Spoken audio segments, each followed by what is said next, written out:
ನಾನು ನಮ್ಮ ಯಾವುದೋ ಖಾಸಗಿ ಹೋಟೆಲ್ ಹೋಗಿದ್ದೆ. ಅರ್ಧ ಮುಚ್ಚಿಬಿಟ್ಟಿದ್ದಾರೆ. ನಮಗೆ ಆಗ್ತಾ ಇಲ್ಲ ಈ ಕಾಂಪಿಟೇಷನ್ ಮಾಡೋಕ್ಕೆ. ಇಲ್ಲೆಲ್ಲ ಸೌದೆಗಳಲ್ಲಿ ನಾವು ಒಲೆ ಹಚ್ಚಕ್ಕೆ ಆಗ್ತಾ ಇಲ್ಲ ಅಂತೇಳಿ ಸಿಲಿಂಡರು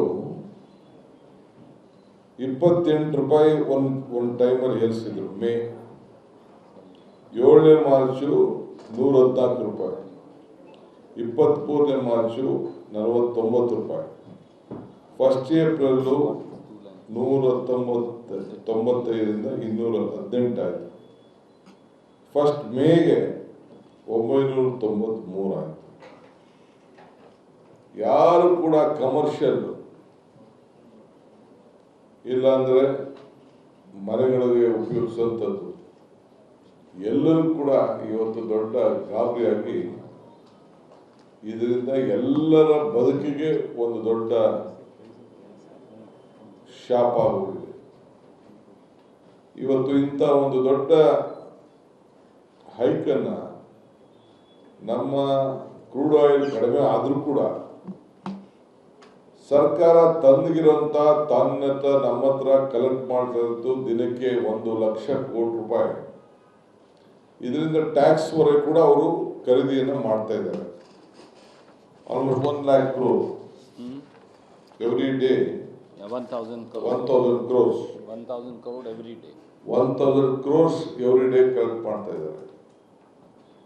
ಅದನ್ನ ಬಿಡ್ಬೋದಾಯ್ತಲ್ಲ, ಬಿಟ್ಟು ಜನರಿಗೆ ಅನುಕೂಲ ಮಾಡ್ಬೋದಾಯ್ತು. ಸೊ ಈ ದೇಶದಲ್ಲಿ ಬಹುಶಃ ಬೇರೆ ಯಾವ ದೇಶದಲ್ಲೂ ಕೂಡ ಇಂಥ ಒಂದು ದೊಡ್ಡ ಹೆಚ್ಚುವರಿ ಆಗಿಲ್ಲ. ಅಂದ್ರೆ 7.52 ರೂಪಾಯಿ, 7.5 ರೂಪಾಯಿ 1 ಲೀಟರ್ಗೆ ಆಗ್ತಾ ಇದೆ ಅಂತಂದ್ರೆ ಬಹುಶಃ ಎಷ್ಟು ಅವ್ರಿಗೆ ಸಾಮಾನ್ಯ ಜನರ ನಿಮ್ಗೆಲ್ಲ ಅನುಕೂಲ ತೊಂದರೆ ಆಗ್ತಾ ಇದೆ ಅನ್ನೋದನ್ನ ನೀವೆಲ್ಲ ಗಮನಿಸಿದ್ದೀರಿ. ಈಗ ನಾವು ಪಿಕ್ ಪಾಕೆಟ್ ಅಂದು 100 ನಾಟ್ ಔಟ್ ಅಂದು ಎಲ್ಲ ಹೇಳ್ದು, ಏನೇನು ಭಾಷೆ ಬೇಕು, ಏನೇನು ಡಿಕ್ಷನರಿಗಳಲ್ಲಿ ಪದಗಳಿದೆ ಅದನ್ನೆಲ್ಲ ನಾವು ಈಚೆಗೆ ತೆಗೆದು ತಮ್ಮ ಗಮನವನ್ನು ಸೆಳೆದ. ಮಾನಮರ್ಯಾದೆ ಇಲ್ಲ. ನೀವು ಕಡಿಮೆ ಮಾಡ್ರಿ ಟ್ಯಾಕ್ಸ್ನ ಅಂತ ಇಬ್ರು ಅಶೋಕ್ ಮತ್ತು ಅವ್ರ ಇವ್ರು ಹೇಳ್ಕೊಟ್ಟವ್ರೆ, ವಿಜೇಂದ್ರ ಹೇಳ್ತಾ ಇದ್ದಾರೆ.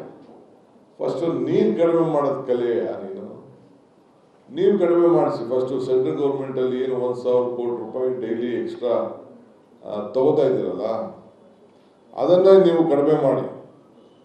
ಸೊ ಈ ರೀತಿ ಇಡೀ ದೇಶದಲ್ಲಿ ಆಗ್ತಾ ಇರೋದು ತೊಂದರೆಯಿಂದ ಅಡುಗೆ ಎಣ್ಣೆನೂ ಕಡಿಮೆ ಮಾಡಿ ಅಂತ ಹೇಳ್ತಾರೆ. ಅಂದರೆ ಊಟ ಮಾಡೋದು ಕೂಡ ಎಣ್ಣೆ ಕಡಿಮೆ ಉಪಯೋಗಿಸಿದ್ದು ಕೂಡ ಎಲ್ಲೋ ಒಂದು ಕಡೆ ಪ್ರಧಾನಮಂತ್ರಿಗಳು ಅದನ್ನು ಉಪಯೋಗಿಸೋದು. ಹಿಂಗೆ 43 ಲಕ್ಷ ಕೋಟಿಗಳನ್ನು ಬರೀ ಟ್ಯಾಕ್ಸಿಂಗಲ್ಲೇ ಕೂಡ ಈಗಾಗಲೇ 12 ವರ್ಷದಿಂದ ಕಲೆಕ್ಟ್ ಮಾಡಿರೋದು ತಮಗೆಲ್ಲ ಗೊತ್ತಿರುವಂಥ ವಿಚಾರ. ನಮ್ಮ ಕಾಂಗ್ರೆಸ್ಸು UPA ಸರ್ಕಾರ ಇದ್ದಾಗ ಕೇವಲ 71 ರೂಪಾಯಿ ಇದ್ದಿದ್ದು, ಮತ್ತು ಡೀಸೆಲ್ಲು 56 ರೂಪಾಯಿ ಇದ್ದಿದ್ದು, ಇವತ್ತು ಡೀಸೆಲ್ಲು 99 ರೂಪಾಯಿಗೆ ಇವತ್ತು ಮುಟ್ಟಿದೆ. ಸೊ ಪೆಟ್ರೋಲು ಕೂಡ ತಮಗೆ ಯಾರಿಗೆ ಗೊತ್ತಿದೆ, ನೀವೆಲ್ಲ ಇದನ್ನು ಅನುಭವಿಸ್ತಾ ಇದ್ದೀರಿ. ಸೊ ನಮ್ಮ ಪಕ್ಷ ಇವತ್ತು ಮೀಟಿಂಗ್ ಆದಮೇಲೆ ನಾವೇನು ಪ್ರತಿಭಟನೆಯನ್ನು ಮಾಡಿ ಜನರ ಗಮನವನ್ನು ಸೆಳೀಬೇಕು ಅನ್ನೋದನ್ನು ಮಧ್ಯಾಹ್ನದ ಮೇಲೆ ನಮ್ಮದು ಒಂದು ಸಭೆ ಇದೆ. ಈ ಸಭೆಯಲ್ಲಿ ಚರ್ಚೆಯನ್ನು ಮಾಡಿ ಆ ಟೈಮ್ ಲೈನನ್ನು I am telling that we are going to finalize the timeline today. We will announce after the 30th we will do you 30ನೇ ತಾರೀಕು ಈ ಪ್ರತಿಭಟನೆಯನ್ನು ಎಲ್ಲ ಜಿಲ್ಲಾ ಕೇಂದ್ರದಲ್ಲೂ ಕೂಡ ಮಾಡಲಿಕ್ಕೆ ಈಗಾಗಲೇ ನಾವು ತೀರ್ಮಾನವನ್ನು ನಾವು ಮಾಡಿದ್ದೇವೆ.